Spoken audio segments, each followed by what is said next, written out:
Piano has graced us with a rich range of buildings.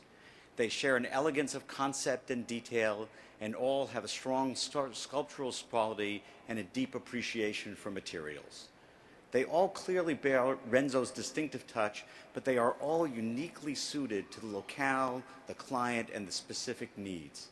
Even managing scores of projects at a time, there's no assembly line feel. Each is a bespoke suit, ideally capturing the special requirements of that particular project. Whether the building be small and intimate like Manil, or monumental in scale like the Kansai Airport, the scale of the buildings is perfectly balanced and the structure perfectly conceived.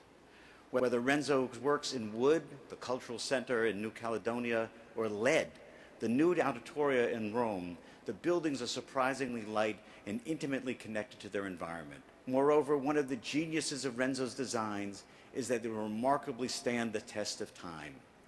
Although Beaubourg taught us to look at museums in a radically new light, the building is as fresh, engaging, and surprising as it was when it was built 30 years ago. Wonderful buildings don't spring full-born from even the most talented person's head. Architecture is a uniquely collaborative art, and Renzo is the consummate maestro, wielding his thick pencil with the deftness of a conductor. Hello, and welcome to the American Institute of Architects interview with Renzo Piano on FAIA, the 2008 AIA Gold Medal recipient. Welcome, Mr. Piano. Thank you. Thank you. Mr. Piano, sustainability is a strategic focus of the AIA, and we have an aggressive public policy that we've committed our members to achieving. Given that buildings consume so much energy, what is the architect's responsibility? And is it your belief that good design is sustainable design, or should architects be doing something more? Well, to start with, I think we have a very, very big responsibility, of course. And in some funny way, we only came recently to the conclusion that Earth is fragile and the world is very vulnerable. And we knew that before, of course. It took some time to get metabolized, to become culture. Yes. Even making building more intelligent from energy point of view took some time. At the beginning, I remember, I was a young architect 40 years ago. Everything was a bit extreme, you know, people putting solar panel on the south facade, so people were living in the darkness because the solar panel were taking all the sun. That was a kind of extreme and wrong way to apply attention. Today we are more mature. Now we understand more and more. And technology helped a lot. And I think we have a great responsibility. It's actually not just a moral issue. It's a moral issue, but it's also a creative issue. Because I think that this aspect, the climatic crisis and the world changing, this understanding that things are not so easy, today is probably the most inspiring element of the new century. I really believe so. You know, if you go back, the 19th century was probably inspired by new technology, steel, like construction. Just think about the Crystal Palace or the Kew Garden, greenhouses, you know, that kind of dream of lightness, new technology.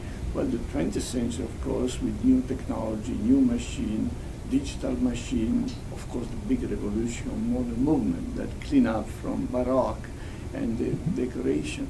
But if you look for today, for the single most important inspiring element of the new century, 21st century,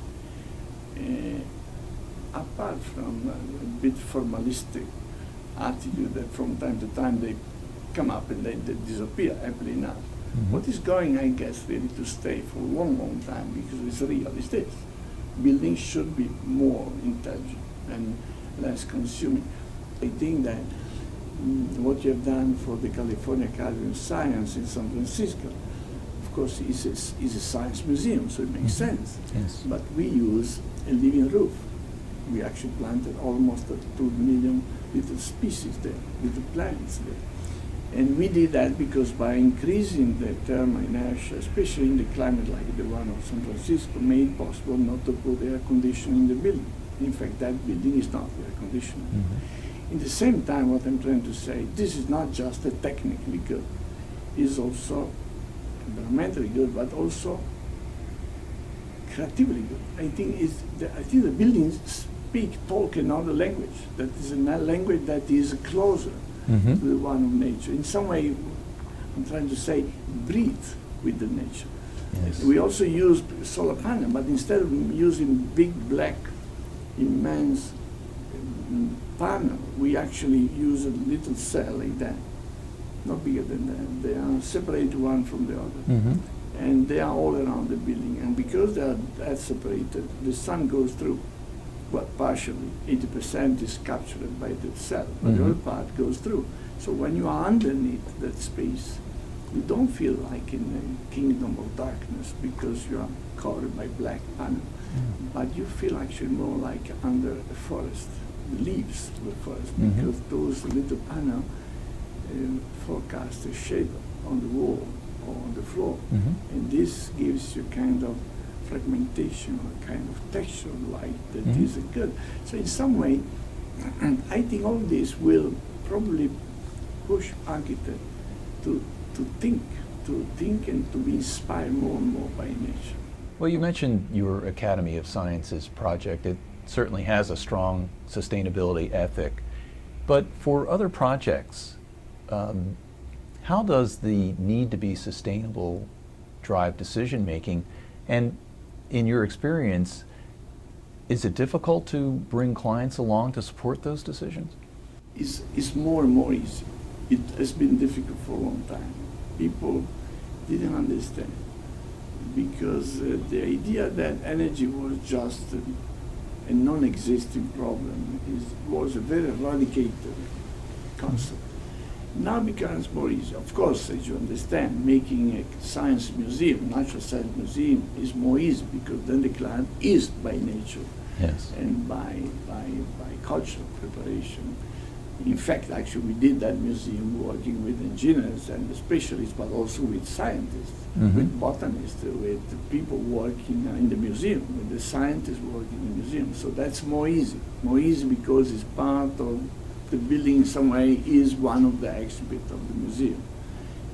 It's more difficult when you make a corporate building because normally people don't really understand, but they start to understand.